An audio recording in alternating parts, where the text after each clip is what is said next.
أعوذ بالله من الشيطان الرجيم. بسم الله الرحمن الرحيم. Au nom d'Allah, le clément, le miséricordieux. Troisième partie du résumé de Massalikul Jinan, les itinéraires du paradis. Traité de soufisme écrit par Cheikh Ahmadou Bamba Mbacké. ñetteelu xaaj tënk Massalikul Jinan, yoon ngir jëm aljana. bi jàngali ci tasawuf Cheikh Ahmadou Bamba Mbacké bind ko. Le Cheikh dit: sache que la science et l'action constituent les deux moyens pour atteindre le bonheur éternel. Oui, sëriñ bi wax na ne na nga xam ne xam-xam ak jëfe nekk na ñaari ngànnaay yi tax nga am bànneex bu dul jeex. Soucie-toi de ces deux principes en te débarrassant de tous les défauts, restant dans la pureté la plus absolue. ne la ñaari ponk yi rekk yitteel te nga tàggali ko ak bépp jikko bu ñaaw, nga sax ci sellal bu amul benn deng-deng. Que tu sois sincère dans chacun de ces deux principes avec un culte exclusif. De la sorte, tu posséderas de belles particularités. na nga dëggu ci benn bu ci nekk ci ñaari ponk yi, ànd ak jaamu yàlla bu dara raxul. lii soo ko defee dinga làmboo ay wuute yu mucc ayib. Tu bénéficieras d'être compté parmi ceux qui suivent la tradition de l'élu d'Allah, que le Créateur lui accorde salut et bénédiction. di nga am nga ñaayu ñi jëmaale ñu topp sunna tànneefub yàlla bi. yàlla na ko buur bi bind jaam yi defal mucc ak ngërëm. Il les accorde à sa famille, à ses compagnons et à tous ceux qui suivent leur trace en les imitant. te mu defal ko njabootam saxaaba yi ak ñépp ñu topp yoonam te di ko roy.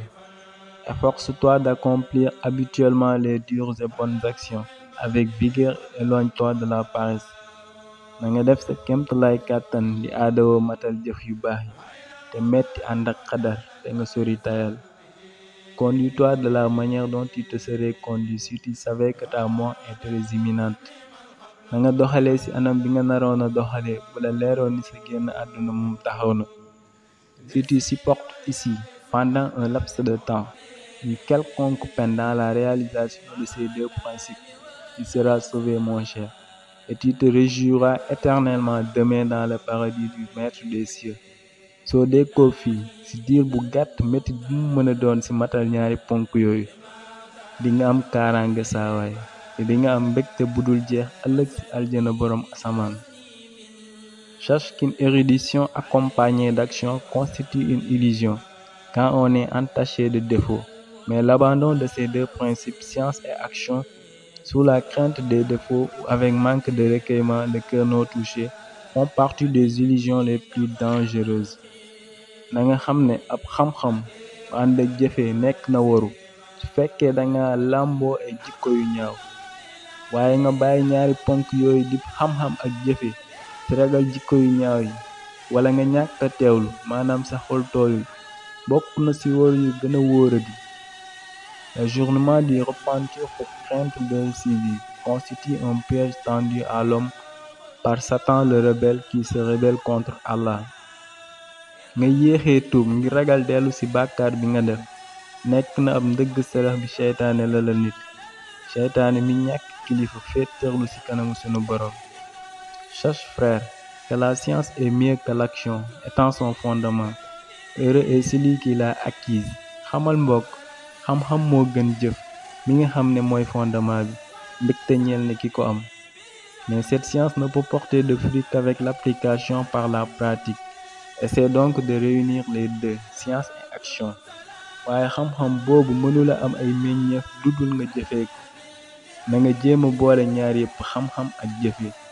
Un peu de bonnes actions fondées sur la science a plus de récompenses sans doute que beaucoup d'actions avec ignorance. tuuti jëf yu baax lalu ci xam-xam moo ëpp ay neexal ci lu amul benn xel ñaar, nara jëf yu bari ànd ak ñàkk xam. La seule science utile est celle que la personne a apprise et enseignée exclusivement pour l'amour d'Allah le Très-Haut.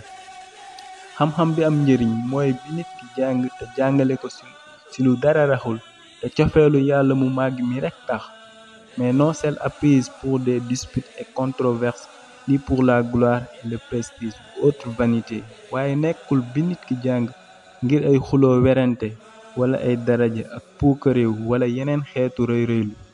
non plus celle apprise pour des objectifs purement mondains, tels l'amour de l'autorité et l'accession à de hautes charges.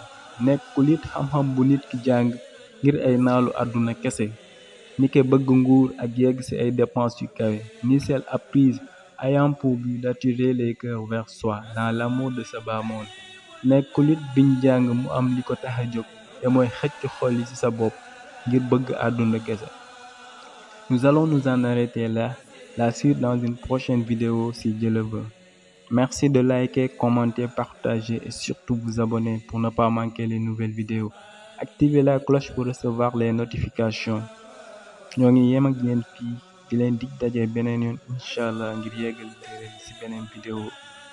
di leen jaajëfal ngeen aimé ngeen wax seen xalaat ngeen jottali ko teg ci ngeen abonné ngir mën a jot suñuy vidéo yu bees jërë ngeen jëf. جمعت يا الله أنت العزيز الأسي أطيب بإيستي إذا يقال لدول التكريم يا الله أجبرت لي إنك الجبار دون